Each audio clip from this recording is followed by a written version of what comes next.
اگر کوئی جج جو ہے وہ اس کا کانڈکٹ جو ہے صحیح نہیں ہے تو اس صورت میں آپ سپریم جوڈیشل کاؤنسل کے پاس جا کر کے کوئی بھی جا کے کمپلین کر سکتا ہے. تو اس میں کسی کو رکاوٹ نہیں ہے, تو اس میں ٹکراؤ کی بات نہیں ہے. اس کے بعد پھر سپریم کورٹ میں اپیل بھی جا سکتی ہے. ایک نارمل کورس ہے, اس میں کوئی خاص پریشانی کی بات نہیں ہے یا گھبرانے کی بات نہیں ہے. اچھا عابد زبیری صاحب, آپ کی جانب آئیں گے ہم. آپ ویسے مسکرا بھی رہے ہیں, اس کی وجہ بھی ہم آپ سے پوچھیں گے, لیکن جسٹس جہانگیری کے خلاف جو درخواست میں دیے گئے جو دلائل ہیں, جو ثبوت ہیں, آپ کے خیال میں کتنے مضبوط ہیں اور اوول اس کا کیا امپیکٹ دیکھ رہے ہیں آپ؟ بسم اللہ الرحمن الرحیم. 2-3 چیزیں آپ سے بات کرنا چاہوں گا اس سلسلے میں. دیکھیے, پہلی بات تو یہ ایک معاملہ تو کافی عرصے سے ان پہ چل رہا تھا. میں سنا ہے کہ سپریم جوڈیشل کاؤنسل میں بھی اس وکیل نے, جو وکیل صاحب ہیں جو کافی اس طرح کی پٹیشنز دائر کرتے رہتے ہیں, انہوں نے ایک پٹیشن دائر کی. آج سنا ہے کہ وہ موجود بھی نہیں تھے. آفس آبجیکشن لگا تھا یہ پٹیشن مینٹینیبل کیسے ہے, اور نہ وکیل موجود تھا نہ کچھ. پھر بھی آج ڈویژن بینچ نے چیف جسٹس کی سربراہی میں ایک اسٹے دے دیا, ان کے کام سے روک دیا. میں سمجھتا ہوں یہ بالکل انلیگل اینڈ آربیٹری آرڈر ہے. اور یہ اور آج کو آپ کو یاد ہوگا وہ کل ان کے خلاف ایک کمپلینٹ بھی ہوئی تھی چیف جسٹس صاحب کی, ایمان مزاری والی. اس پہ انہوں نے جو جج جس کو سننا تھا اس کو بھی تبدیل کر دیا تھا. تو آپ دیکھیے اس میں بیسک آپ کو یاد ہوگا, یہ جب جسٹس افتخار چودھری کے خلاف ریفرنس بنا تو اس وقت کے نوٹیفیکیشن میں ان کو سسپینڈ کر دیا تھا کام کرنے سے. پھر وہ ججمنٹ آئی سپریم کورٹ کی, 2010 میں رپورٹڈ ہے, 13 ممبر بینچ فل کورٹ کی ججمنٹ تھی. اس میں انہوں نے ہولڈ کیا کہ ایک جج کو کام کرنے سے نہیں روکا جا سکتا کسی طرح سے بھی. ہاں, کیونکہ آرٹیکل 209 کے تحت اس کے اندر ایک ہی طریقہ ہوتا ہے اس کو ریموول کا, اور آرٹیکل 209 سب کلوز 7 ہے, وہ کہتا ہے کہ جس طرح سے ان کو روکا جائے تو that will amounts to removal. تو اگر آپ نے بیسکلی ان کو ریموو کر دیا, آج جو اسٹے دے دیا ہے, تو ریموول آپ کی صرف اور صرف آئین کے تحت آرٹیکل 209 کے تحت ہو سکتی ہے. جو آج یہ آرڈر پاس کیا جس میں وکیل بھی موجود نہیں تھا. اچھا, آپ اور سونے پہ سہاگا دیکھیے اس بینچ کا, یہ وہ بینچز ہیں جو 26ویں ترمیم کے بعد یہ چیف جسٹس آئے, اور یہ ججز ہیں, اور یہ جو اعظم خان صاحب ڈسٹرکٹ کورٹ سے لائے گئے, جسٹس اعظم خان صاحب, اور یہ بھی کچے جج ہیں. تو آپ دیکھیے ان کے سب سے امپورٹنٹ چیز ہے کہ یہ آج انہوں نے خود کہا ہے کہ, اور آج معاونت کے لیے انہوں نے اٹارنی جنرل کو نوٹس دے دیا کہ یہ بتائیں کہ پٹیشن مینٹینیبل ہے یا نہیں. اور سب سے حیرانگی کی بات جو مجھے لگ رہی ہے کہ 2 معزز وکلا کو انہوں نے معاون بنایا ہے. ایک ہمارے دوست ہیں سابق اٹارنی جنرل اشتر اوصاف صاحب کو, اور دوسرے بیرسٹر ظفر اللہ کو, اور دونوں ہی کا تعلق نون لیگ سے ہے. تو یہ معاونت کے لیے ان کو بلایا گیا ہے. بڑی حیرانگی کی بات ہے. یعنی آپ یہ دیکھیے آج انصاف کی دھجیاں اڑا دی گئی. ایک جج کو کام سے روک دیا گیا جو کام روک ہی نہیں سکتا. ان کو اب آپ کو یاد ہوگا جسٹس مظاہر نقوی صاحب کے خلاف جو ایک ریفرنس انہوں نے, یہی داؤد صاحب تھے جنہوں نے اس وقت کے چیف جسٹس کے سارا انہوں نے کیا, اور اس کا پرانے چیف جسٹس جو تھا اس نے یہ ٹیک اپ کیا. بالکل ایسے ہی اگر کسی بھی جج کے خلاف اس طرح سے اگر کوئی چیز سامنے آتی ہے, ہم دیکھتے ہیں کہ ان کی اہلیت پر سوال اٹھائے جاتے ہیں, تو عدلیہ کے نظام پر پھر عام عوام کا جو اعتماد ہے وہ کم نہیں ہو جائے گا, یا پھر آپ کیا سمجھتے ہیں کہ یہ احتساب کا ہی حصہ ہے؟ دوسرا, یہ معاملہ آپ کس طرف اشارہ کرتا ہے؟ یہ معاملہ جو ہے یہ احتساب کا حصہ ہے یا پھر یہ کوئی ذاتی معاملات لگ رہے ہیں؟ کا احتساب آئین کے تحت, اور ایون 26ویں آئینی ترمیم کے تحت بھی آرٹیکل 209 کے تحت ہو سکتا ہے. آپ پہ کسی پہ الزام لگا دیں, کہ آپ پہ میں الزام لگا دوں, آپ الزام سے بالکل مبرہ ہیں, لیکن آپ کو کتنی تکلیف ہوگی آپ پہ الزام لگا دیں. لیکن ایک طریقہ کار دیا ہوا ہے کہ اگر آپ کسی کو الزام لگاتے ہیں تو اس کا طریقہ ہے سپریم جوڈیشل کاؤنسل. تو 5 ججوں کے اوپر تو ایک پریشر ہے. یہ ساری 26ویں ترمیم کے ایک کردانی کی وجہ بھی یہی 5 ججوں کا, یہ 6 ججوں کے جو خط لکھا تھا اس وقت کے چیف جسٹس کو کہ جی ہمارے ساتھ اس طرح سے انٹرفیئرنس ہوتی ہے. یہ صرف اور صاف آج دیکھیے یہ ایلیٹ کیپچر کی بات ہو رہی ہے. یہ ایلیٹ کیپچر ہو چکا ہے ہمارا پورا سسٹم. پارلیمنٹ کیپچرڈ ہو گئی ہے. عابد صاحب آپ نے بڑا اہم نقطہ اٹھایا ہے. اچھا, جسٹس ریٹائرڈ شائخ عثمانی صاحب, جیسے کہ سپریم جوڈیشل کونسل کے فیصلے تک جوڈیشل ورک سے اب جسٹس طارق محمود جہانگیری کو روک دیا گیا ہے, اور طریقہ کار پر کچھ اعتراضات اٹھ رہے ہیں. جج کو کام کرنے سے کہا جا رہا ہے کہ نہیں روکا جا سکتا. یہ جو اب فیصلہ آیا ہے وہ کہہ رہے ہیں کہ عملی طور پر ایک قسم کا ریموول ہی ہو گیا ہے. طریقہ کار کے حوالے سے آپ کی کیا رائے ہے, کیا آپ اس سے مطمئن ہیں؟ جی نہیں, بالکل یہ غلط ہے. یہ تو کبھی آپ کسی جج کو کام کرنے سے روک نہیں سکتے. سپریم جوڈیشل کاؤنسل کے سامنے جا کر کے آپ نے کیس کریں, اور سپریم جوڈیشل کاؤنسل انڈیپینڈنٹلی اس کا فیصلہ کرتی ہے. کیونکہ اگر وہ ریموو کرنا چاہتی ہے, سپریم جوڈیشل کاؤنسل کے پاس پاورز ہوتی ہے ریموو کرنے کے لیے. لیکن بیچ میں اس طرح کے انٹرم آرڈرز پاس کرنا یقیناً غلط ہے, اور یہ جوڈیشری کے لیے بہت ہی خطرناک ہے. اور اس میں یقیناً ایسا لگتا ہے کہ اس میں پولیٹیکل انوالومنٹ ہے چیزوں کی اور لوگوں کی، جس کی وجہ سے یہ ہوا ہے، اور یہ ہماری جوڈیشل کے لیے بہت ہی غلط ایک قسم کا پریسیڈنس ہے۔ ٹھیک ہے جی سر، بہت بہت شکریہ آپ کا جسٹس ریٹائرڈ شائق عثمانی صاحب، آپ نے وقت دیا۔ ایڈوکیٹ عابد زبیری صاحب آپ کا بھی بہت بہت شکریہ۔ یہ معاملہ جی آپ نے دیکھا، اور آگے بڑھتے ہیں، ایک اور اہم معاملے پہ ہم نے بات کرنی ہے۔ پاک فوج نے ایک بار پھر بلوچستان اور خیبر پختونخوا کو دہشت گردوں کے ناپاک عزائم کا شکار بننے سے بچا لیا ہے۔ پاک فوج کے جوانوں نے اپنی جانوں کا نذرانہ دے کر ان سازشوں کو ناکام بنایا ہے۔ بلوچستان کے ضلع کیچ کے علاقے شیر بندی میں دشمن کے بچھائے گئے بزدلانہ IED حملے میں کیپٹن وقار احمد اور ان کے 4 ساتھی جوانوں نے جام شہادت نوش کیا، اور یہی وہ لمحہ تھا جب پاک فوج نے دشمن کو منہ توڑ جواب دینے کا عزم کیا، اور سینیٹائزیشن آپریشن کے دوران فتنہ الہندوستان کے 5 دہشت گردوں کو جہنم واصل کر دیا گیا۔ دوسری جانب خیبر پختونخوا میں بھی بھارتی حمایت یافتہ فتنہ الخوارج کے ناپاک ٹھکانوں پر انٹیلیجنس بیسڈ آپریشن کیے گئے۔ لکی مروت اور بنو میں ہونے والی کارروائیوں میں مجموعی طور پر 31 دہشت گرد انجام کو پہنچے۔ لکی مروت میں 14 جبکہ بنو میں مزید 17 خارجی دہشت گرد مارے گئے۔ یہ کوئی پہلا موقع نہیں ہے، اس سے قبل لوئر دیر کی اگر ہم بات کریں تو لال قلعہ میدان میں آپریشن کے دوران 10 دہشت گرد ہلاک کیے گئے تھے۔ اس لڑائی میں پاک فوج کے 7 سپوتوں نے اپنی جان کی قربانی دے کر معصوم شہریوں کو دہشت گردوں کے چنگل سے چھڑایا تھا۔ اسی پر بات کریں گے، ہمیں جوائن کیا ہے بریگیڈیئر ریٹائرڈ وقار خان صاحب نے، دفاعی تجزیہ کار ہیں۔ وقار خان صاحب بہت شکریہ پروگرام میں وقت دینے کے لیے۔ بلوچستان اور خیبر پختونخوا میں حالیہ آپریشن جو ہو رہے ہیں اس میں ہم دیکھ رہے ہیں کہ ہمارے جوان ہر روز شہادت کا رتبہ پا رہے ہیں۔ ایسی صورت میں کس طرح سے دہشت گردوں سے نمٹا جا سکتا ہے؟ مزید ہمیں کامیابی ہم کس طرح سے حاصل کر سکتے ہیں؟ جی، اس میں جو 2025 ہے، ایک تو ڈیسائسو ایئر ہے وار اگینسٹ ٹیرر، اور اس میں ایفرٹ یہی ہے کہ چاہے وہ فتنہ ہندوستان ہو بلوچستان میں یا فتنہ الخوارج جو KP میں، ان کو بڑی حد تک سمیش کیا جائے گا۔ اور آپ نے دیکھا ہے کہ ابھی ان کی 5 جو تشکیلیں ہیں وہ نیوٹرلائز ہوئی ہیں آن دا بارڈر۔ تشکیل سے مراد جب ان کا ایک گروپ آتا ہے بیسیکلی، تو ایک نام رکھا ہوا انہوں نے، اور اس میں ٹائم 30 35 40 بھی یہ فگر چل رہا ہے۔ ابھی بھی آپ دیکھیں بلوچستان میں 35 کا فگر ہے۔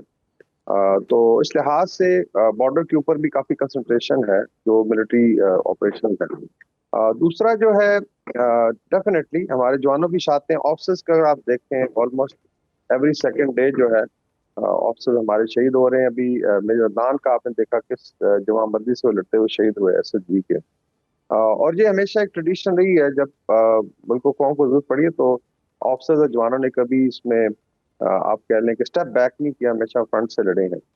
لیکن اس میں زیادہ ضروری ہے کہ جو پولیٹیکل اونرشپ ہے بائی پروونشل گورنمنٹس، بلوچستان میں کم ایشوز ہیں، اس میں آپ کہہ لیں سرکاری سسٹم کسی حد تک اس میں رکاوٹ بنتا ہے، بٹ ادروائز KP میں آپ دیکھیں تو بڑی عجیب سی پالیسی ہے گورنمنٹ کی، فرسٹ کی PTI گورنمنٹ کی، کہ جہاں پہ وہ جو آلموسٹ ڈس آن کر رہا ہے۔ ابھی چیف منسٹر صاحب جنازوں پہ بھی نہیں گئے شہداء کے، جو بڑے آئی وڈ سے شرم کی بات۔ پوائنٹ سکورنگ اپنی جگہ، پالیٹکس اپنی جگہ، آپ کی 3rd ٹرم ہے، آپ گورننس اچھی بہتر کریں، لیکن آئی تھنک جہاں پہ ہمارے جوان، چاہے وہ فوج کے ہیں، فرنٹیئر کور کے ہیں، یا پولیس کے ہیں، فرنٹیئر کنسٹیبلری کے ہیں، سول لا انفورسمنٹ کے ہیں، اور سویلینز ہیں، ان کی قربانی کو آئی تھنک اس طرح انڈرمائن کرنے کی کوشش نہیں کرنی چاہیے۔ انشاءاللہ تعالیٰ ہوگی بھی نہیں۔ ان کو آئی تھنک اپنی پالیسی ریویو کرنی چاہیے۔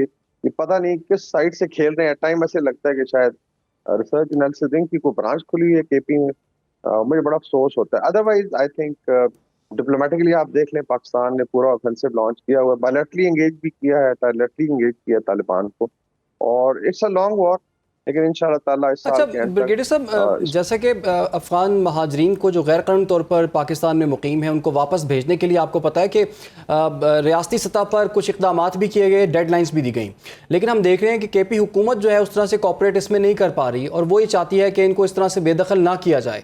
تو ایک ریاستی پالیسی ہے، ایک صوبائی پالیسی ہے، تو پریویل کون سی کرے گی، اور ایسے موقع پر ہمیں کیا حکمت عملی اپنانی ہوگی اب؟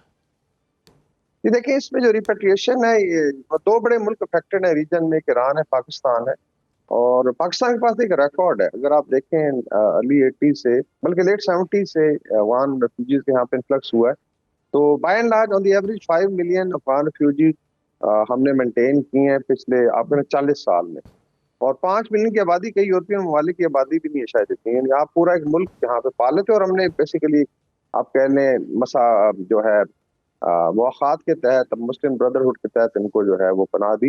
اور وہ رہے ان کی بلکہ سیکنڈ تھرڈ جنریشن بھی یہاں پہ بنتی ہے. لیکن الٹیمیٹلی جب گورنمنٹ وہاں بن گئی they have to go back. Iran نے بھی پچھلے آئی تھنک ایک سال میں 20 لاکھ افغان کو ریپیٹریٹ کیے. ایک چوں بھی وہ وہاں پہ لوگ نہیں کر سکے. یہاں پہ ایک پوائنٹ سکورنگ ہوتی ہے اور اس میں آئی وڈ سے کچھ الیکشنز کا بھی ہے عمل دخل بیکاز اس میں جعلی ووٹس بنے ہوئے ہیں. اور دوسرا ایک خواہ مخواہ کا ایک نیریٹو کھڑا کیا جاتا ہے.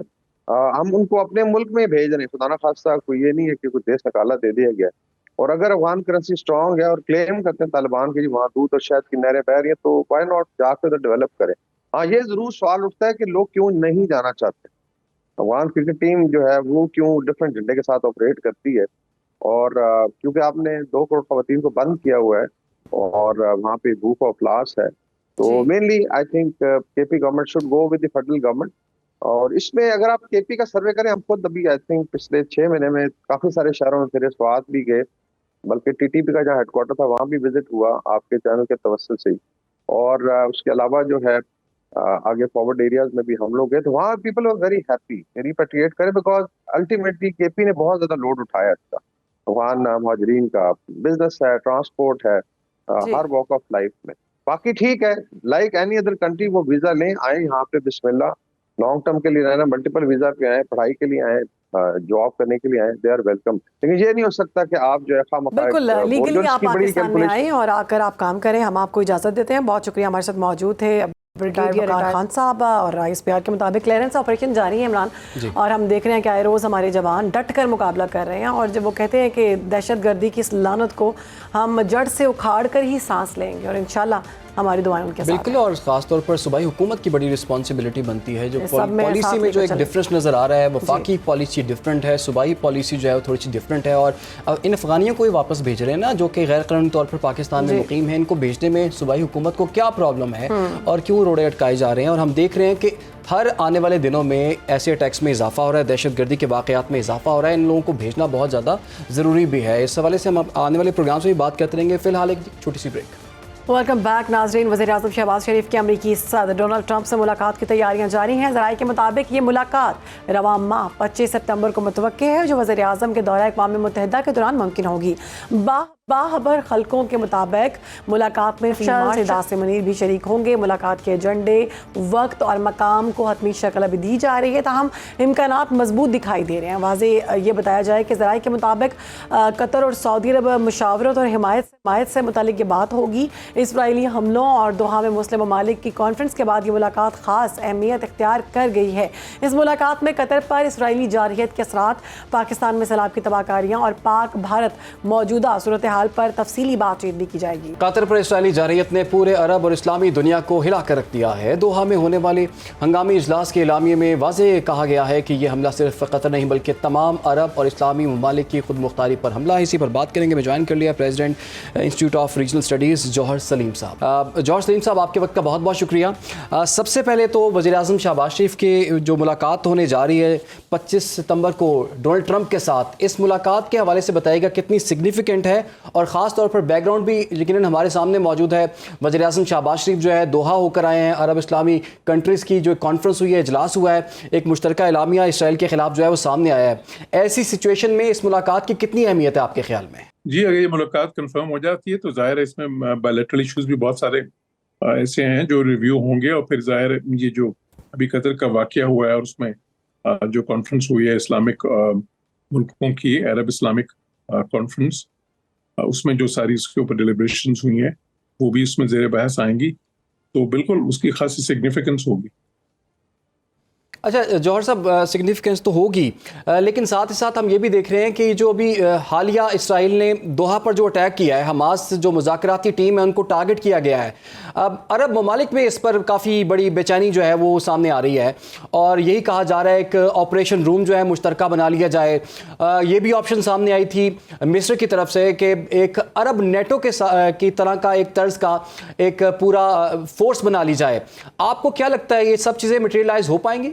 دیکھیے, اس وقت جو عرب ملک ہیں, ظاہر ہے کہ جو اٹیک ہوا ہے اسرائیل کا قطر پہ, تو اس سے امریکہ کی جو ساکھ ہے وہ خاصی متاثر ہوئی ہے, امریکہ کی کریڈیبلٹی بھی کافی متاثر ہوئی ہے, بیکاز امریکہ کا وہاں پہ جو ہے سب سے بڑا جو ایئر فورس کا بیس ہے, ایئر فورس کی بیس وہاں پہ اس ریجن میں وہ قطر میں تھی. تو اس کے باوجود جو ہے اور قطر جو ہے وہ امریکہ کو آپ نے دیکھا کہ انہوں نے ظاہر ہے بہت سارے معاہدات بھی کیے تھے اور hundreds of billions of dollars کی انویسٹمنٹ کی بھی بات وہاں پہ ان کے درمیان چل رہی تھی. تو ابھی وہ سمجھتے ہیں کہ ان ساری چیزوں کے باوجود بھی اگر اسرائیل اتنی امپیونٹی کے ساتھ وہاں پہ حملے کر سکتا ہے اور اب وہ امریکہ کا جو وہاں پہ اتنا بڑا بیس ہے جو ایئر فورس کا, تو اس کے باوجود بھی پھر جو ہے کوئی ڈیفینسو میکینزمز نہیں ہے, تو پھر ظاہر ہے وہ سوچنے پہ مجبور ہیں کہ پھر امریکہ کی وہ کس بات پہ جو ہے نا کتنا اعتماد کریں. تو بالکل اب یہ ظاہر ہے امریکہ کے اور عرب ملکوں کے درمیان جب بات چیت ہوگی تو اس میں ساری یہ چیزیں ڈسکس ہوں گی اور اس کے بعد پھر وہ جو عرب ملک ہیں وہ پھر اپنا لایا عمل طے کریں گے. لیکن جارج صاحب ہم دیکھ رہے ہیں ڈونلڈ ٹرمپ یہ کہہ رہے ہیں کہ اسرائیل کو سمجھا دیا جی آئندہ وہ ایسی حرکت نہیں کرے گا, آئندہ وہ قطر پر حملہ نہیں کرے گا, اور لیکن بے چینی تو ہمیں نظر آ رہی ہے پورے عرب کنٹریز میں, اور پہلے بھی کہا جا رہا تھا کہ اسرائیل کا ہاتھ روکا جائے, اگر یہ ہاتھ نہیں روکیں گے تو یہ آگ پورے مشرق وسطیٰ تک پھیل سکتی ہے. آپ سمجھتے ہیں صرف اجلاس کر لینے سے, ایک مشترکہ اعلامیہ جاری کر دینے سے, مذمتیں کر دینے سے, افسوس کر دینے سے اسرائیل کا ہاتھ روکا جا سکتا ہے, یا پھر دوسرا طریقہ کار ہے کہ اس کا جواب دیا جائے, ریٹیلیٹ کیا جائے اور پوری قوت سے اس کا جواب دیا جائے, عرب کنٹریز اکٹھے ہو جائیں؟ اس کی کوئی پاسبلٹی آپ کو نظر آتی ہے؟ دیکھیں اس کانفرنس کے انعقاد سے بھی پہلے جو میرے انٹرویوز تھے کچھ, اس میں نے کہا تھا جب میں نے پوچھا تھا کہ آپ کے خیال میں اس کانفرنس میں کیا ہوگا, تو میں نے یہی کہا تھا کہ اس میں ایک مشترکہ اعلامیہ تو ہوگا اور اس کی لینگویج سخت بھی ہو سکتی ہے, لیکن اس کے بعد کوئی اتنے زیادہ ایکشنز نہیں ہوں گے. تو اسی طرف چیزیں جاتی نظر آ رہی ہیں, کیونکہ جن ملکوں کے تعلقات اسرائیل کے ساتھ ہیں ڈپلومیٹک ریلیشنز, وہ تو اس چیز پہ تیار نہیں ہے کہ وہ اپنے ڈپلومیٹک ریلیشنز ختم کریں, اس میں کئی عرب ملک بھی شامل ہیں. تو اس کانفرنس میں بھی بہت سے جو ملک ہیں ان کے درمیان ان کے نقطہ نظر میں خاصا فرق بھی نظر آیا. تو ایک بالکل ہے نا ایسی پوزیشن کہ جو سارے ملکوں کی اور ایک بڑی سخت پوزیشن اس طرح کی نہیں بن سکی. اور کوئی ریٹیلیشن جو اگر ہم عالمی برادری کی بات کریں تو آپ کیا سمجھتے ہیں, بالخصوص اقوام متحدہ, کیا ہم ان سے توقعات رکھ سکتے ہیں اس سارے معاملے پر, قطر کے خلاف جارحیت پر, اسرائیل کے خلاف کوئی مؤثر کارروائی ہوگی؟ اب اقوام متحدہ میں کیا کارروائی ہو سکتی ہے, اس میں تو جو ہونی تھی وہ تو ہو گئی. اقوام متحدہ کا جو سیکورٹی کاؤنسل ہے وہاں پہ اس پہ ایک ایمرجنسی ڈسکشن ہوئی, اس ڈسکشن کے بعد ظاہر ہے کہ وہاں پہ بھی ایک اسٹیٹمنٹ جاری ہوئی, اور بس یہی ہے, اور اس کے علاوہ تو اقوام متحدہ میں اس پہ کچھ نہیں ہوگا. لیکن جارج صاحب یہ پہلی دفعہ ایسے ہوا ہے, تیسرے سال میں یہ جنگ جو ہے وہ داخل ہونے جا رہی ہے, اور اب پہلی دفعہ یونائٹڈ نیشنز نے جو اسرائیل کے حوالے سے کہا ہے کہ یہ غزہ میں نسل کشی کر رہا ہے. تو بہت دیر کر دی مہربان آتے ایک ٹرم جو بیان جاری کیا انہوں نے, اس کا امپیکٹ کیا آپ دیکھ رہے ہیں کہ 3 سال بعد ان کو پتہ چلا ہے کہ وہاں پر نسل کشی ہو رہی ہے؟ دیکھیں اس پہ پوری دنیا نے آواز جو ہے آپ کو پتہ ہے کتنے عرصے سے اٹھا رہے ہیں. ہر ملک کی دنیا کے برازیل سے لے کے تو جاپان تک جو ہے ہر ملک کی اسٹیٹمنٹس بھی آئی ہیں, بہت زیادہ ڈیمونسٹریشنز پروٹیسٹ بھی ہوئے, ان کی گورنمنٹس کی طرف سے بھی یونائٹڈ نیشنز میں سیکورٹی کاؤنسلز کے ریزولوشنز بھی پاس ہوئے, انٹرنیشنل کورٹ آف جسٹس کی رولنگز بھی آئیں, انٹرنیشنل کرمنل کورٹس کی بھی اس پہ انہوں نے بھی چارج کیا. پھر یہ سب کچھ ہونے کے باوجود اسرائیل نے تو اپنی پالیسی نہیں بدلی. اس پہ تو میں کہتا رہا ہوں واضح طور پہ کہ اس کا جو بھی حل ہے یا کوئی اس کی جو جنگ بندی ہے وہ انہیں مذاکرات کے ذریعے ہو سکتی ہے جو امریکہ کروا رہا ہے اسرائیل اور حماس کے بیچ. لیکن ابھی جب اسرائیل نے حملہ کیا قطر پہ تو اس کا ایک مقصد یہ بھی تھا کہ وہ جو مذاکرات ہیں ان کو سکٹل کیا جا سکے, کیونکہ وہ اس وقت لیڈرشپ جو بیٹھی تھی جس پہ حملہ کیا گیا حماس کی, وہ اسی پہ غور و خوض کرنے کے لیے بیٹھی تھی جو امریکی تجویز تھی. تو اس لیے اسرائیل کا اس وقت جو ہے جو نظر آ رہا ہے نقطہ نظر وہ تو یہی ہے کہ وہ اس کو جنگ اس کو کانفلکٹ کو جاری رکھنا چاہتے ہیں. تو سر ایسی صورت میں ہم دیکھ رہے ہیں کہ قطر پر ابھی بھی مستقبل قریب کی اگر ہم بات کریں تو اسرائیل کی جانب سے حملے کے خدشات موجود ہیں. قطر کے پاس کیا آپشنز ہیں اپنے دفاع کے لیے, سفارتی یا پھر عسکری طور پر؟ ضروری نہیں کہ دوبارہ قطر پہ حملہ کریں, لیکن وہ جو غزہ میں جو کانفلکٹ ہے وہ اس کو تو ویسے ہی جاری رکھیں گے. اور وہ اس لیے بھی ضروری ہے ان کے لیے کہ نیتن یاہو جو ہیں وہ ان کے لیے تو یہ ان کی سروائیول کی جنگ ہے, کیونکہ اگر یہ کانفلکٹ جاری نہیں رہتا وہ شاید اقتدار سے باہر ہوں گے, اور نہ صرف اقتدار سے باہر ہوں گے بلکہ